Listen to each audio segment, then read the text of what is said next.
a gente vê, como a gente viu o Vitor falando aí na reportagem, um Papa presidindo a missa de exéquias de outro Papa, de um Papa emérito. E assim como aconteceu lá em 2005 com João Paulo II, a gente viu faixas ali na Praça de São Pedro, Santo Súbito, Santo Agora. Então os fiéis pedindo a canonização do Papa emérito Bento XVI, que acho que já mostra um pouco da importância dele para nós católicos. Mas eu quero conversar mais sobre o Papa emérito Bento XVI. Vou conversar com o padre João Paulo Bedor, gerente de marketing da editora Paulus, que conversa de forma online com a gente. Padre João Paulo, boa tarde, bem-vindo ao Mulher.com. Boa tarde, tudo bem com vocês? Graças. É um prazer poder entrar em contato com vocês nessa tarde de hoje, né, Renata? Infelizmente nós perdemos o Papa Bento XVI, mas felizmente também, porque morrendo ele vai ao céu, né? Porque a gente só vai ao céu depois que morre, né? A gente que agradece, viu, padre, a sua disponibilidade de participar aqui com a gente. Eu que agradeço o convite e a possibilidade de falar um pouco sobre, né, essa figura tão preciosa que a igreja tem e que marcou a história da igreja tão profundamente. E acho que até uma oportunidade, né, padre? Claro, numa situação que a gente não queria que acontecesse logo, que é perder o Papa Bento XVI, que é uma pessoa, que foi uma pessoa, assim, de uma importância enorme para a igreja, mas uma oportunidade para quem não conhecia, talvez, tanto o Bento XVI, conhecer um pouco mais da história dele, da vida dele, da importância dele para os católicos e para a história da igreja. Sim, porque o Papa Bento XVI, como trabalho para a Igreja, ele foi fundamental, principalmente na questão teológica. O Papa Bento XVI, ele trabalhou muito profundamente com o Concílio Vaticano II e, posteriormente, na defesa da fé pela Congregação da Doutrina da Fé. Então, ele foi um pilar importantíssimo no trabalho da Igreja para a compreensão do concílio e também para a evolução da teologia como parte base do crescimento espiritual da Igreja, né? Porque o Bento XVI ele tornou-se um pioneiro no trabalho, tanto intelectual como no trabalho também de difundir essa boa nova do concílio e essa boa nova do evangelho que nunca fica velho, né? Sempre é uma novidade para cada um de nós. Para quem não conhece tanto, padre, o que foi o Concílio Vaticano II e por que ele é tão importante para nós até hoje, o que aconteceu lá na década de 1960, né? E por que ele é tão importante para nós católicos ainda hoje, o senhor pode explicar para a gente o que foi e por que foi tão importante essa participação do Papa Emérito Bento XVI, ainda como bispo, né? Quando João XXIII iniciou o concílio, né, logo nos seus primórdios, João XXIII quis dar uma resposta da igreja ao mundo, né? Então quis fazer com que a igreja compreendesse um pouco mais a necessidade de abrir-se ao mundo. Quando eu falo abrir-se ao mundo, não é se tornar mundana, né, que as pessoas confundem. É tornar-se aberta ao diálogo, à compreensão das realidades novas, a tentar comunicar-se com o mundo com aquilo que ela tem.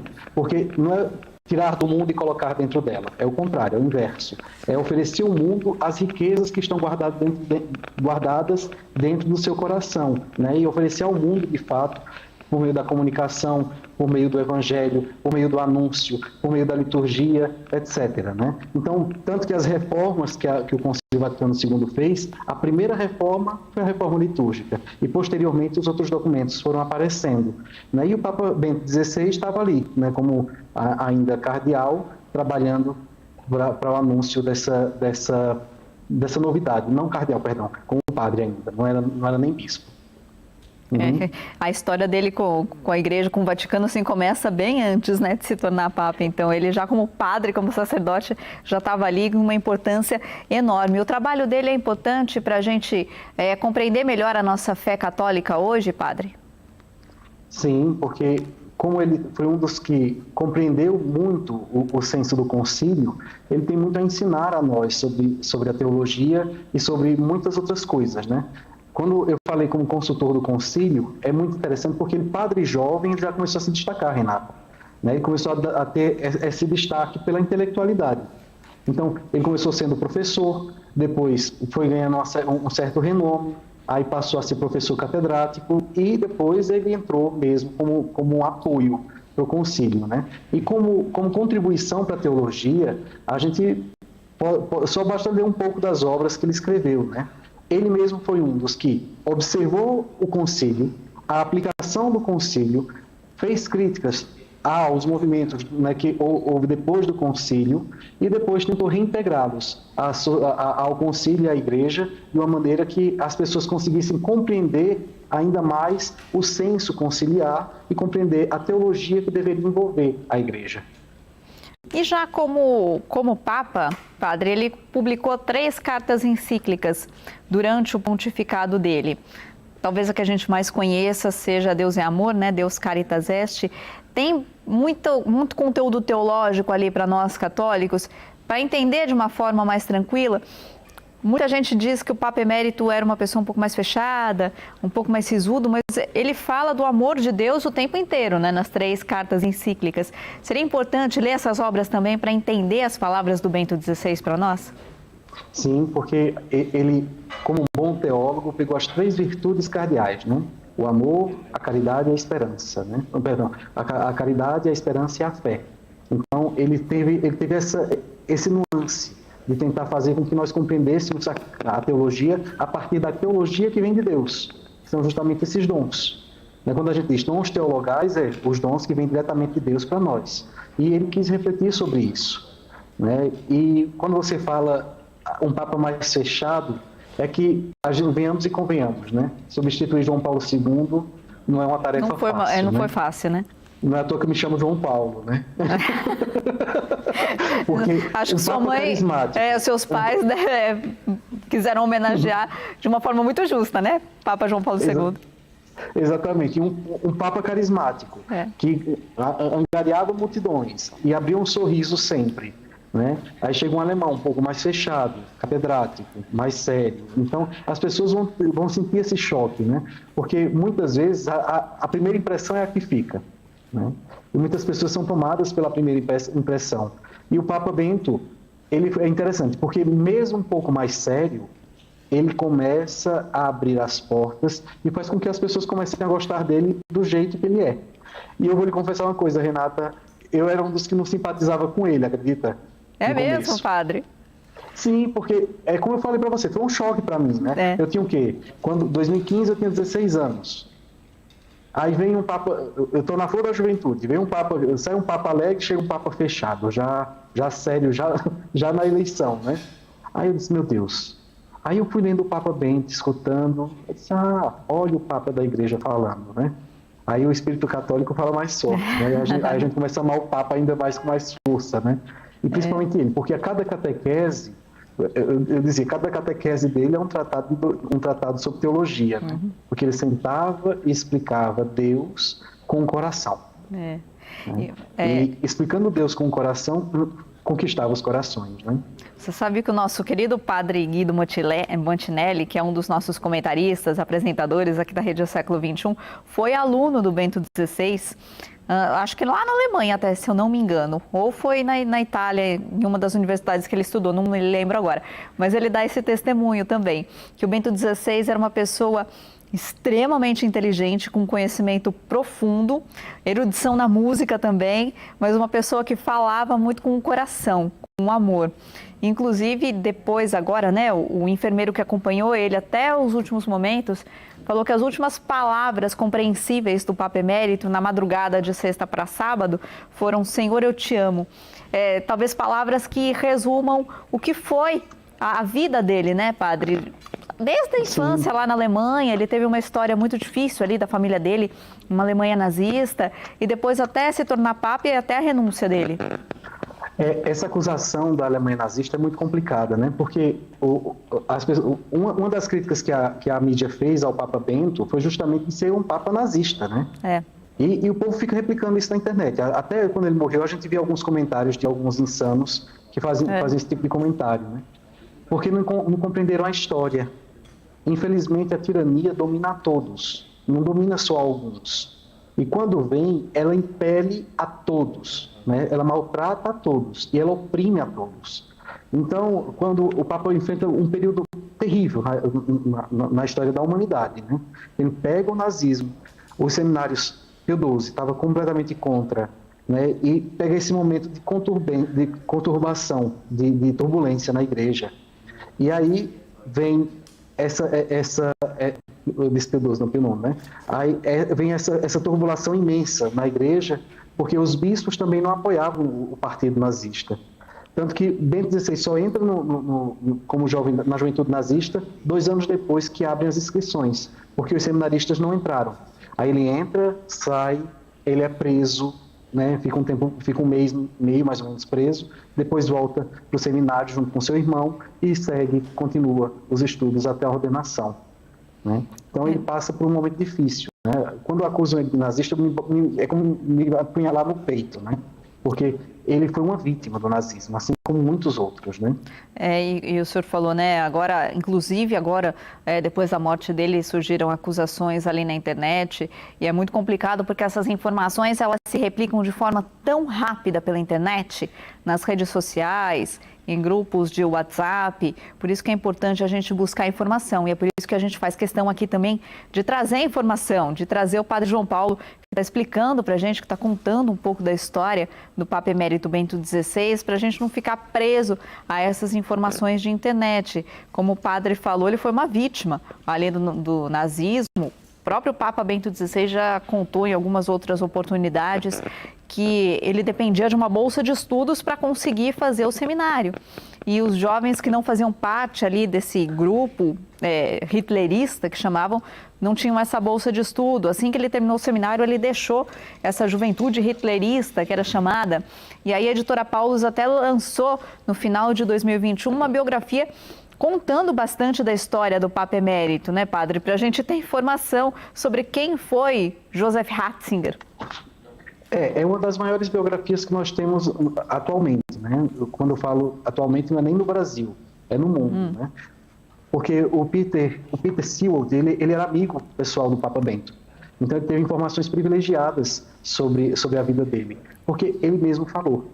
Então é uma biografia tão extensa que ela é dividida em 2 tomos. O primeiro tomo vai da juventude na Alemanha nazista, né, desde o nascimento até ele como professor universitário, e o outro seguindo pela nomeação de bispo até a renúncia do papado, né? Que é um fenômeno, né? Um papa renunciar. Né? Foi uma coisa assim, tanto que os cardeais, quando ele anunciou a renúncia, os cardeais ficaram olhando para o outro assim, dizendo, é isso mesmo? Porque, como ele falou em latim, né? Ficaram olhando para o outro assim, dizendo, é isso mesmo que está acontecendo aqui? A gente entendeu bem. Né? Então, ele se tornou pioneiro na teologia, né, no seu trabalho teológico, mas também se tornou uma referência enquanto pontífice, né, assumindo as suas fraquezas e renunciando ao pontificado. Né, no caso. É bem interessante, né, essa imagem desse dia do consistório, lá no dia 11 de fevereiro de 2013, é bem essa imagem que o senhor falou mesmo, os cardeais se olhando, tentando entender, depois o mundo inteiro saberia, né, que ele estava renunciando. A biografia contempla essa parte, então, também da renúncia dele, né, padre? Contempla. O segundo livro, principalmente o capítulo 73, vai tratar disso, né? Então vai pegar até alguns depoimentos de alguns cardeais, o que sentiram naquele momento, né, sobre a renúncia, porque, como eu lhe falei, era uma coisa inédita para o momento, né? Há tempos que a igreja não via um caso desses, né? E o Papa renunciando assim e motivando a saúde, e motivado por muitas outras coisas que a biografia fala muito bem, né? Foi muito interessante e um momento muito marcante na igreja.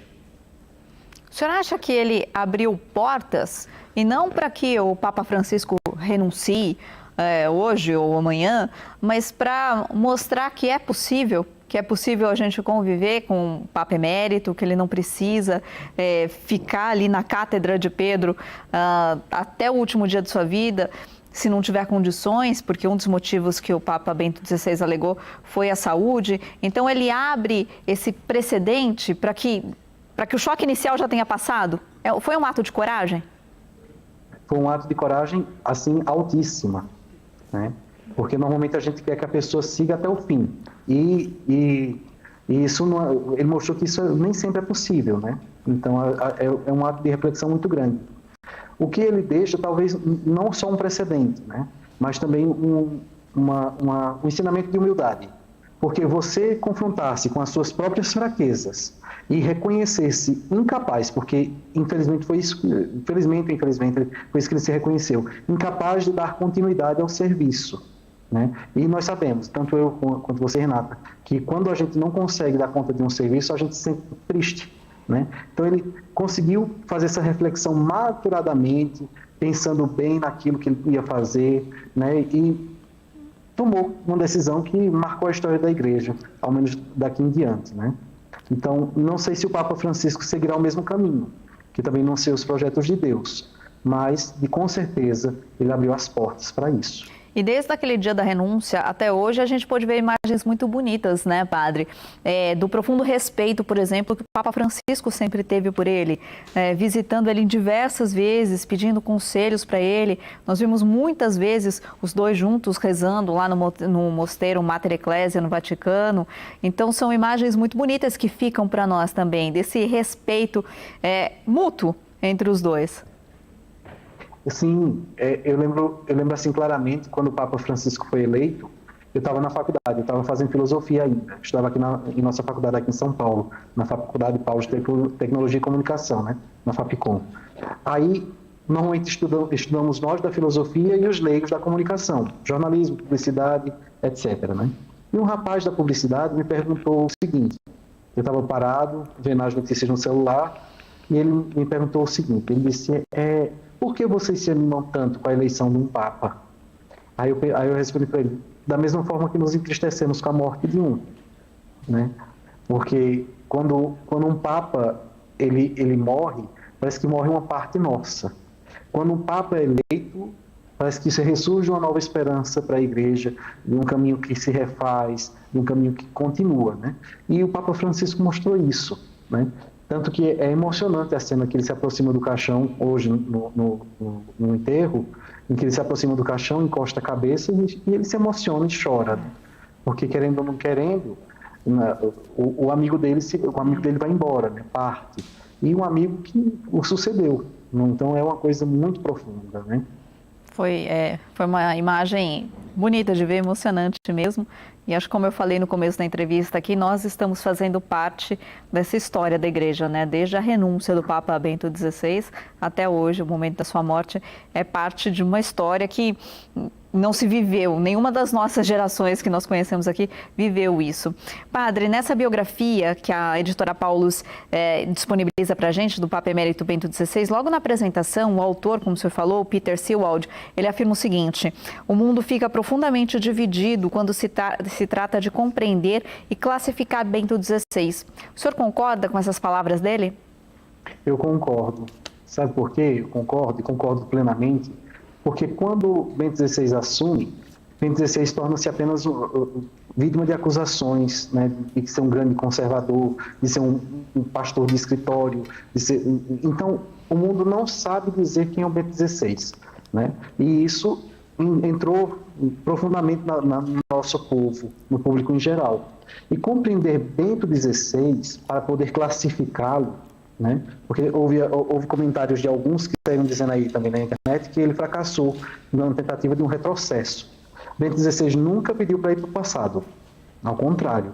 Bento XVI pediu sempre para buscar o amor de Deus, compreender Deus, porque Deus é a solução da história. E compreender um homem que fala isso precisa de muita humildade, muita simplicidade, né? As pessoas querem, às vezes, colocar Deus numa caixinha, que é o que acontece no mundo afora, né? Colocando Deus dentro dos seus critérios. E o Papa Bento XVI ensinou ao mundo que ele deve amar Deus como Deus é, como seu Senhor, né? E isso, de fato, se torna muito, muito divisor, porque é você fazer uma opção por Deus ou não, né? Então, de fato, é difícil classificá-lo.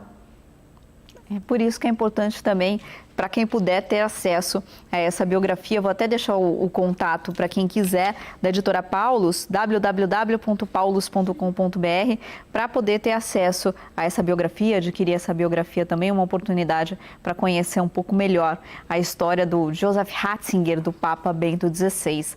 Padre João Paulo, muito obrigada por essa entrevista, por dividir os seus conhecimentos sobre o Papa Emérito Bento XVI, nossa forma hoje também de homenagear o Papa Emérito que hoje foi sepultado logo pela manhã lá no Vaticano. Muito obrigada, viu? Imagina, eu que agradeço, Renata. Foi um prazer imenso falar com você nessa tarde. Agradeço a todos os telespectadores que estão nos vendo agora né? Deixo um abraço a cada um de vocês e rezemos pelo nosso Papa Emérito e, acima de tudo, pelo Papa Francisco, que continua essa missão tão árdua. Que pediu logo que foi eleito, né, que o povo de Roma abençoasse o bispo antes do bispo abençoar o povo de Roma. Então, que em toda oportunidade que tem, o Papa Francisco pede, rezem por mim. Então, essa é a mensagem que fica, né, padre? Rezemos pelo Papa Emérito, que agora se torna nosso intercessor, e também pelo Papa Francisco. Muito obrigada. E vale lembrar uma coisinha antes de eu ir, tá? Que o Papa Francisco disse uma coisa, o Papa Francisco não, o Papa Bento disse uma coisa muito bonita. Ele disse: o amor supera a justiça, né? Porque a justiça é dar ao outro o que é dele, e amor é dar ao outro o que é meu. Muito obrigada. Muito obrigada por essas palavras também. Seja sempre muito bem-vindo aqui na Rede Século XXI. Boa tarde, padre. Boa tarde. Deus abençoe. Amém.